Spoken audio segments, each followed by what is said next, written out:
Сәлеметсіздер ме? 5-ші сыныптың қазақ тілі пәні бойынша оқылым дағдысын дамытуға арналған тапсырмалар үлгісін ұсынуға рұқсат етіңіздер.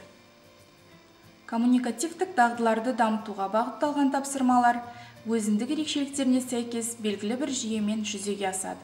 Мысалы, оқылым дағдысын жүзеге асыру үшін оқылым алды, оқылымнан кейінгі тапсырмалар ұйымдастырылуы тиіс. Оқылым алдындағы тапсырмада мәтін тақырыбын ашуға бағытталған тапсырмалар, мәтін мазмұнын болжауға байланысты сұрақтар қоюға болады. Оқылым тапсырмасында оқылым дағдыларын дамытуға арналған түрлі тапсырмалар беріледі. Алайда, алғашқы тапсырмалар мәтіннің жалпы мазмұнын түсінуге бағытталса, кейінгісі нақты ақпаратты табуға, мәтінді талдауға арналуы тиіс. Оқылымнан кейінгі тапсырмада мәтінде көтерілген мәселеге, ақпараттарға байланысты талқылау сұрақтарын ұсынуға болады. Мұндағы сұрақтар мәтінде кездескен сөздер мен ақпараттарды қолдана отырып, жауап бере алатындай ұйымдастырылуы қажет. Сонымен қатар, оқылымнан кейінгі тапсырмада оқушының өз көзқарасын білдіруге мүмкіндік беріп, сыни тұрғыдан ойлау дағдысын дамытатын шығармашылық тапсырмаларды да ұсынуға болады. Ендеше, оқылым дағдысын дамытуға бағытталған тапсырмаларға толығырақ тоқталайық.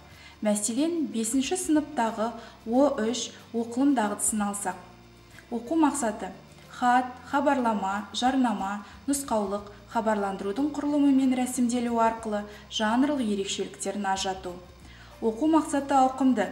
Бір сабақта хат, хабарлама, жарнама, нұсқаулық құрылымын бірден қарастыру мүмкін болмағандықтан, бұл мақсатты ықшамдап, бір сабақта қолжетімді болатындай лайықтап алуға болады.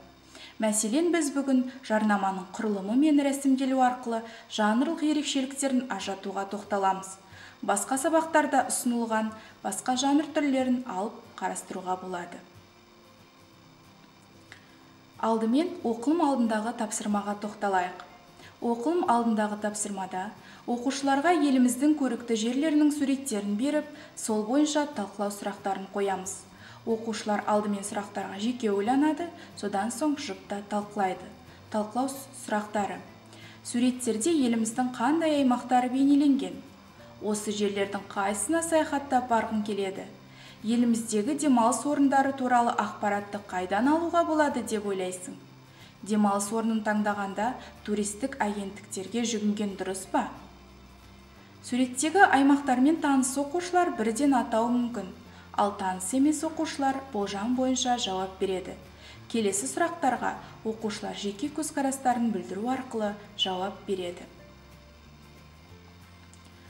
Оқылым тапсырмасында оқушыларға оқылым мәтіні беріледі. Бұл тапсырмада оқу мақсатына сай жарнама мәтіні таңдап алынды. Мәтінде саяхат туристік агенттігі өзінің жұмысын көпшілікке таныстырып жарнамалаған. Оқушылар мәтінді жеке оқиды, содан соң мәтін мазмұнын жұпта талқылайды, мәтіннің мазмұнын толық түсінгеннен соң сұрақтарға жауап береді. Сұрақтар жарнама мәтіннің жанрлық ерекшеліктерін ажыратуға бағытталған. Мысалы, мәтін кімдерге арналған, оқырманға әсер ету үшін қандай сөздер мен фразалар қолданылған, оқырманды сендіру мақсатында қандай деректер келтірілген, мәтіннің жанры қандай, дәлелдеп көр, мәтінде қандай ақпарат жеткіліксіз деп ойлайсың. Сұрақтарға жауап беру арқылы оқушылар жарнама мәтіннің ерекшеліктерін түсінеді. Оқушылар жарнама мәтінде оқырманды сендіру, оларға әсер ету мақсатында қолданылған сөздерді анықтап белгілейді. Келесі оқылымнан кейінгі тапсырмада жарнама ұрандары бойынша жұмыс жүргізіледі. Мұғалім жарнама ұрандарының қысқа, есте тез сақталатындай болу керектігін түсіндіреді.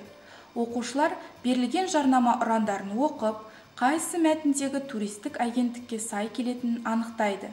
Берілген жарнама ұрандары: Қазақстанның көркем жерлерін бізбен бірге таны. Жер шарын бірге шарлаңыз. Сапалы демалысқа кепіл береміз. Ұсынылған жарнама ұрандарына қарап, саяхат туристік агенттігінің жарнама ұрандарын оқушылар өздері құрайды. Оқу мақсатына сай оқылым тапсырмасын орындап болған соң, оқушылар жарнама мәтінінің жанрлық ерекшелігімен таныс болады. Енді оқушыларға өздерінің жарнама мәтінін құрап жазуды тапсыруға болады.